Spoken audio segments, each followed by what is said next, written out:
Hey guys, this is Healthy Life Designing. Today we're talking to Monica Linson. She is a narcissist abuse recovery coach, and she is going to be talking her personal story of how she's dealt with having a narcissist as a parent, as well as getting out of a relationship.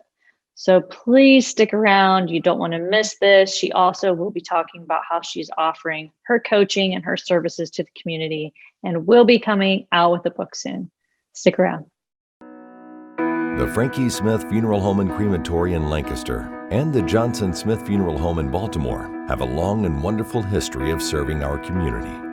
Feel free to give us a call at 740-653-0652. Stop in and see us at either of our two locations, 405 North Columbus Street in Lancaster and 207 South Main Street in Baltimore.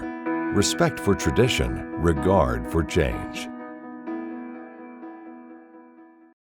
Hey guys, we're back. This is Healthy Life Designing. We have the amazing Monica now joining us. Thank you so much for being here today, Monica. Oh, thank you for having me. I am so honored. And your background, as I told you when we first jumped on, is amazing. Thank you. Oh, I am the artist, and Yeah. I hang out with other artists. Well, it definitely shows, and I love it. I'm jealous. I thought, oh my gosh, my background's so boring now. So we're talking about narcissism today, and I just wanted to know kind of how you fell into this.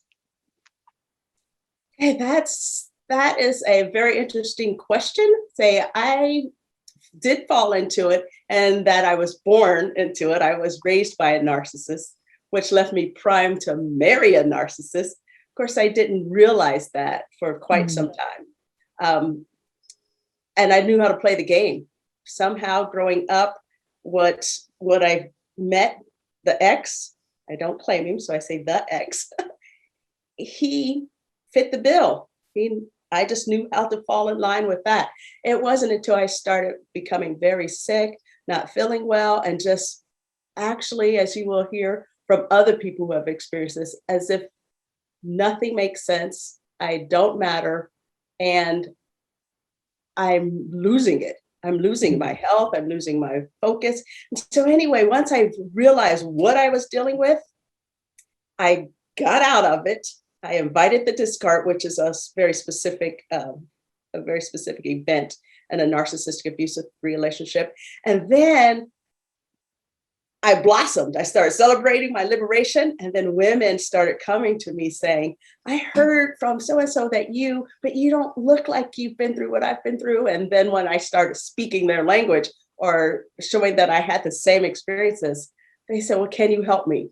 And I'm still out celebrating my new liberation, and more women were coming. So I thought, there must be something here for me. There must be a calling here. So I started doing it. Now I'm enjoying it and feeling like I'm effective. And so I'm focusing on making it my full-time career. So what was it like growing up as a kid under the care of a narcissist? Well, the best way to sum it up is that you are consumed with trying to get love, attention, and affection from someone who should be given it freely. And I learned how to play the game by default. My siblings didn't learn how to play the game. And so they actually resented me for being the favorite, and from that perspective, it looks like I was doing well. But in reality, I was in pieces, just a turmoil on the inside, trying to get my father's favor. And I did learn how to do it, but it came at a great cost. And that's the best way to sum it up. You never knew who was going to walk through that door. Someone that loved you freely, or someone that you had to hustle, literally do kid things. I learned how to do this early. Shine his shoes, find his shoes, fold laundry. When I got older, the chores or the task or the transactions basically became greater. And it is just trying to get love, attention, and approval from your parent, who should be given it freely. Right. And so what is the actual definition of a narcissist? Well, actually, a narcissist is a descriptive word, just like you would say somebody's introverted or extroverted.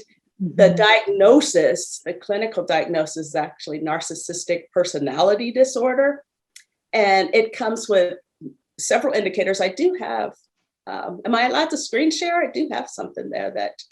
Yeah, we can try that. There are several seven indicators, like lack of empathy, entitlement, grandiosity, and I'm starting to lose my voice.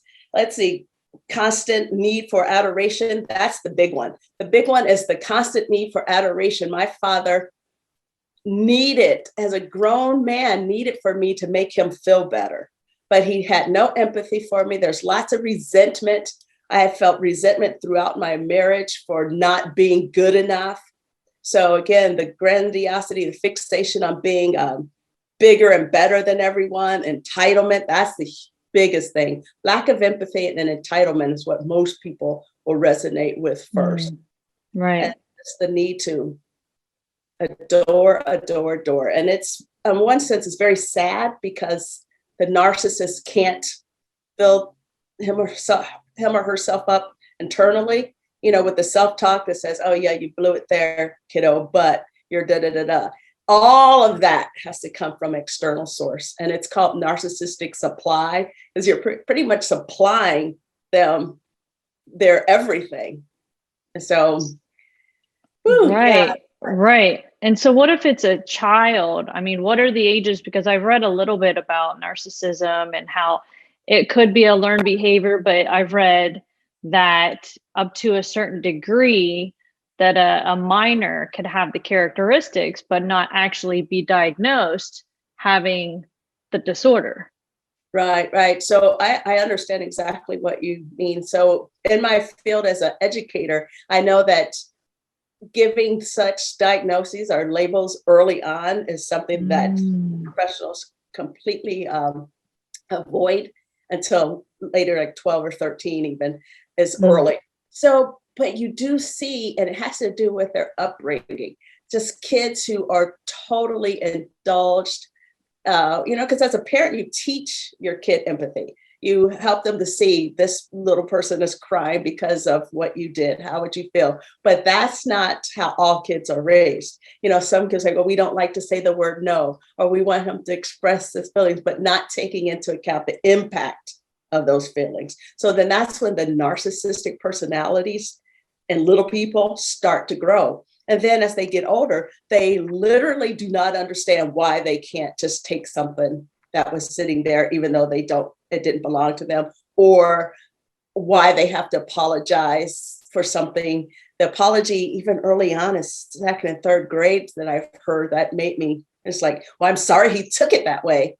That is a grown person's narcissistic apology. Right. So, well, how else were they supposed to take it? You smack them in the back of the head, or something that was just blatant that everybody. And so it has to do with how they're being raised and not acclimated to living in society and thinking outside of themselves. And part of that's normal because, when the baby comes here crying, that's how they get fed. It's all about me. But there's a reason for that. But as the kid grows, it's up to the parent to say, there are other people around. Yes. And there's boundaries. Yes. And I've had a few different experiences with people that have certain types of narcissistic personalities. And I know that the in-depth of the different types, but I've been in damaging relationships where it's you're always at fault. You're always saying you're sorry. And then you get to this state of mind that you start to feel you're crazy because you've done everything that you feel like was right. But then the other person is still continuing to just, whether it's belittling you or, throwing those little slides under the radar that are little digs here and there just to tear you down, to build them up. And then I've been in more an intimate relationship where it's it's the domestic side comes into play and the physical components come into play. So then you have the mental and the physical. And Yes. so I'm sure there's a lot of domestic violence that ties into the personality types that we're talking about.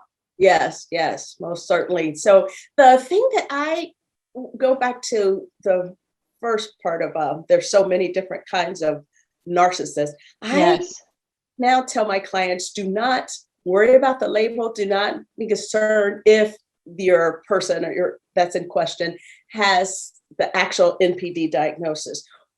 The main thing is, how do you feel in the relationship? And if you feel that you don't matter, like even when I was little, the main thing that I felt was unease. I didn't have a name for it, but I didn't know which daddy was coming through the door. The one who was gonna berate me with Bible scriptures, who was gonna find a reason to discipline me with a belt, or who was gonna be fun loving. And it's just that feeling.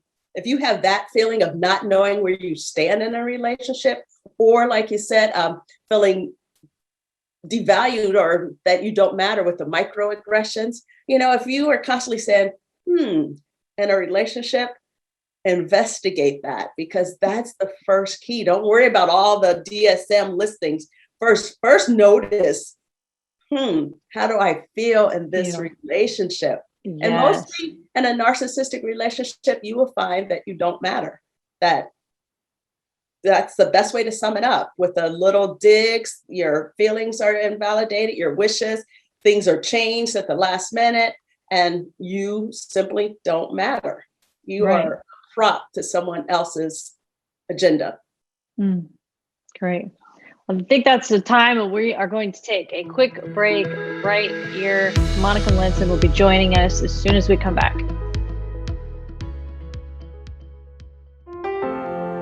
Dagger Law has been part of the Lancaster community for more than 110 years. This is where we live and work. You'll see us at festivals, sporting events, and all around town. We consider our clients as friends, and we walk alongside you through challenging times. Whether you're a growing business, a changing family, facing litigation, planning your future, or dealing with land issues, we're right here. We are local. We are trusted. We are experienced. Dagger Law.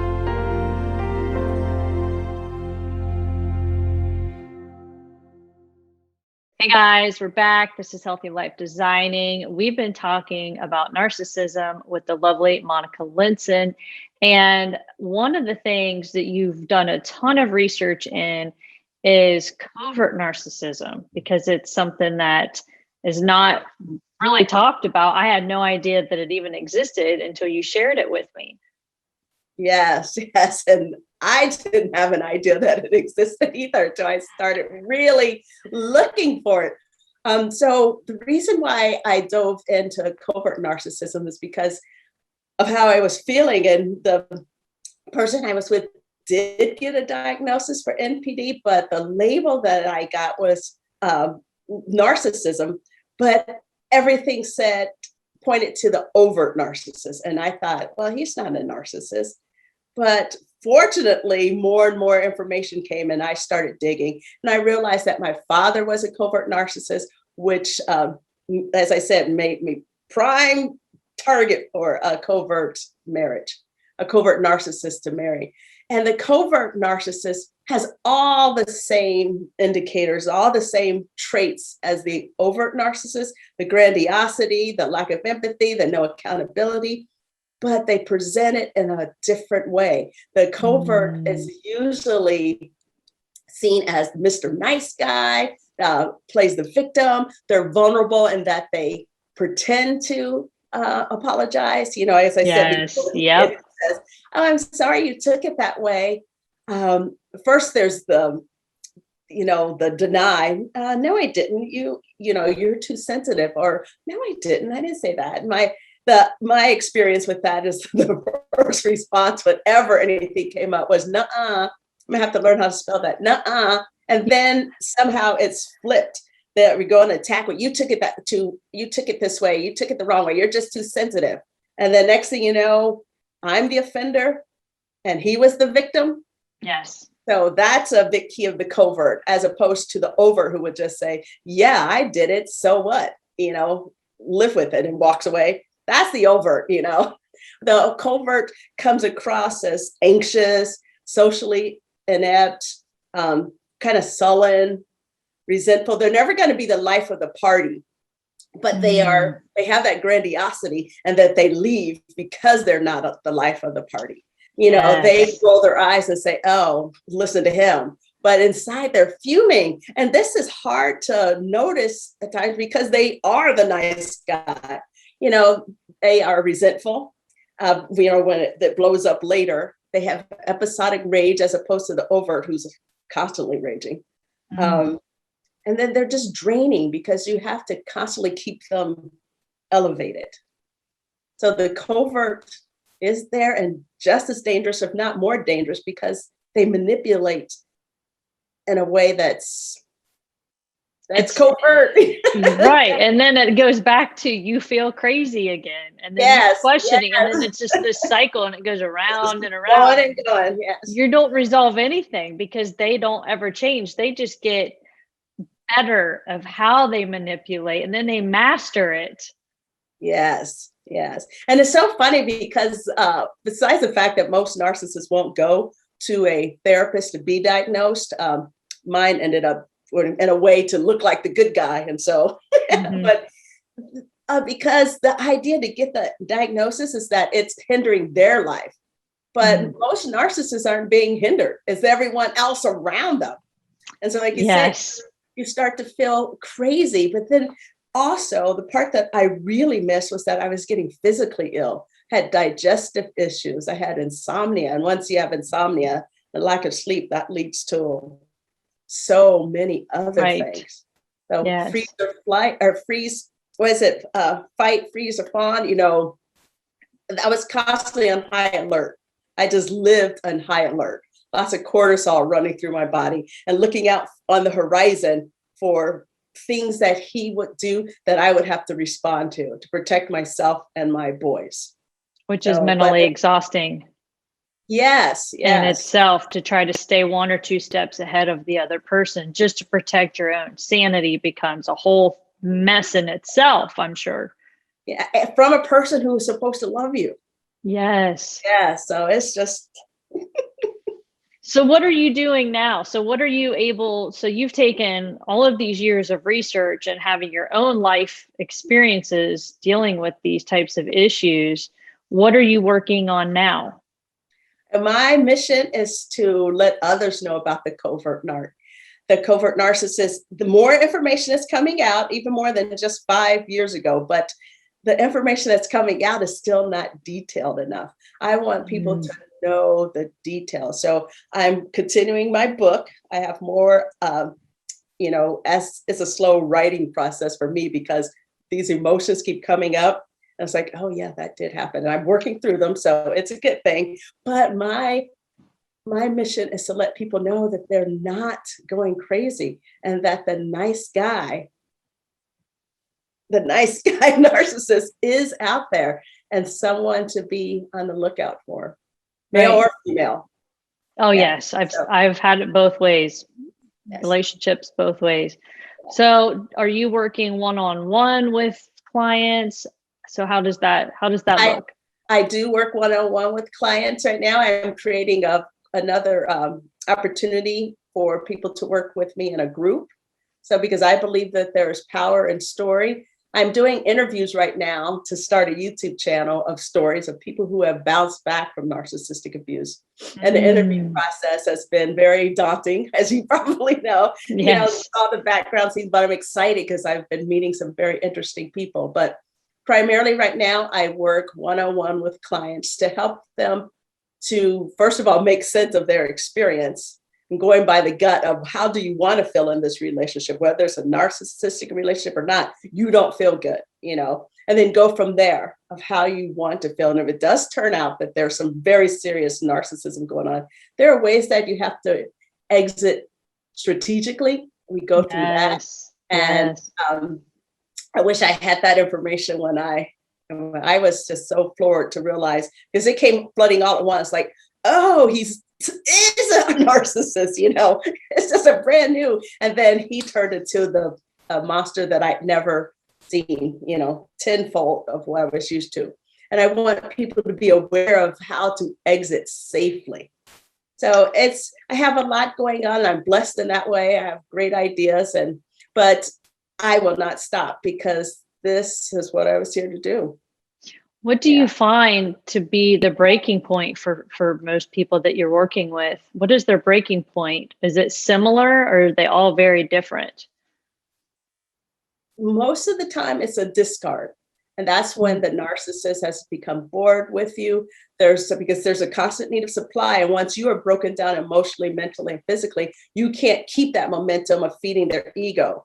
So they have another person to supply that life force for them. And within, when you don't even see it coming, so many women especially just come home and find out that there's another woman and their person has moved across town, and as if they've never existed. And that pulling their life out from under you, or I call it imploding, that is horrific. It is horrific.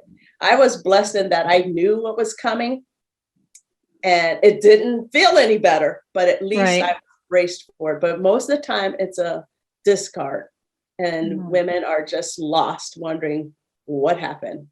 What I hear most often is like, I knew we had problems, but I didn't know it was to this extent. And how could he move on? How could he just walk away from the kids? And then there's a fight for the money. And what's the youngest person that you've worked with so far? The youngest person I've worked with as far as getting over narcissistic abuse? Yes. I would say, let's see, that person was 18. I would say 17 years old. And we had a phone call connection because she was in another country. Thank goodness for the internet. You can. Yes. So I guess she was 17, and she had a boyfriend that just wouldn't leave her alone. And she was actually in hiding. Oh. Yeah. So, and she felt like, someone recommended me to her, but she felt all the things that I was feeling, and I didn't know what it was. The invalidation, he would forget that she preferred this or that, or that they had plans. And conveniently forgetting stuff that's important to someone else. Yes. It's like, and I asked her, I said, do you feel like you don't matter? And then she burst into tears because that resonated. Or the fact that you could be easily swapped out because there's nothing about you personally that they don't need any more from you. They've already taken all that they need to fill up their cup. And since you can't fill up their cup anymore, they move to the next victim. Yes. And they say, well, don't they miss that? I was like, well, no, they don't miss anything special about you, because your purpose was to make them feel better or feel better about themselves. And so anyone that's coming along that feels that need is what they're after. But they're not even capable of real feelings, right? No. The real feelings that you and I would feel. Like, right. I feel really sad and bad and have empathy and sympathy. Yes. There is what we would call cognitive empathy, meaning they know how they're supposed to feel. And so they try to mimic that. And some of them are actually very good at mimicking it. The covert is good at mimicking it, and the sorries and the tears, but it's all self-serving. It's all self-serving. And that's the difference. You and I, the people who are not disordered, actually feel real empathy. It's not a subconscious or even conscious, let me get this over with to get her off my case. Let me say sorry or act like I'm sorry just to get back into good. So yes. And there's no depth to their personalities because their personalities aren't there. No. They just mirror what they need to and become what they want. Yes. Well, if somebody if somebody would like to work with you or find out, where they can find your information, can you share all of that? And when do you think your book will be done? That is what my editor keeps asking. Let me answer your first question. One of the things that I do want to share with your viewers today is that the thing that keeps coming back is self-love. So no matter what you've been through, if you love yourself hardcore, which is so different in our culture, it seems to be connected with narcissism, but it's not. It's the antidote to narcissism. So I have a special thing that I would like to share with them, and it's an email sequence, an email course, the self-love. And so it's at Monica Linson, or it's at Reclaiming Yourself Now / the 30-day self-love course. And I will give you that link to put up there. And my book, I promised myself that I will have it done by this spring, which was March 20th, was the beginning of spring, the end of spring. So I am going to send it off, whether I think it needs more tweaking or not, at the end of April, because I can't keep rewriting it. And that's what I'm doing now. I know that golden rule of do not edit as you go. So I've made it hard and fast that I just have to turn it in. But yes, I am open to more clients, and I do have a group coaching program coming up for this summer. Okay. And I'm doing the videos now. And I would love for your viewers, if they want, to tap into the self-love course. It's a free email course where you're just challenged and stretched and said, hey, how about doing this? And it investigates where you are with yourself and your self-love. Because once you have that down, when someone comes and gives you one of those sideways compliments or the things that people say, you won't wait years to say, I don't know what's wrong with you, but there's something and you got to go. Instead of like we talk about, oh no, what did I do? I don't do the, oh no, what did I do? I'm so sorry now. That's what I learned to do with my daddy. I was like, oh, please love me, daddy. Now it's like, oh, you've got some issues. I'm going to be over there. And you're going to, once you are solid in your self-love and who you are and what you want, you get to decide who gets to be in your life. Right. I know that even that alone sounds arrogant, but that's what it gets to be. You get to decide who gets to be in your life.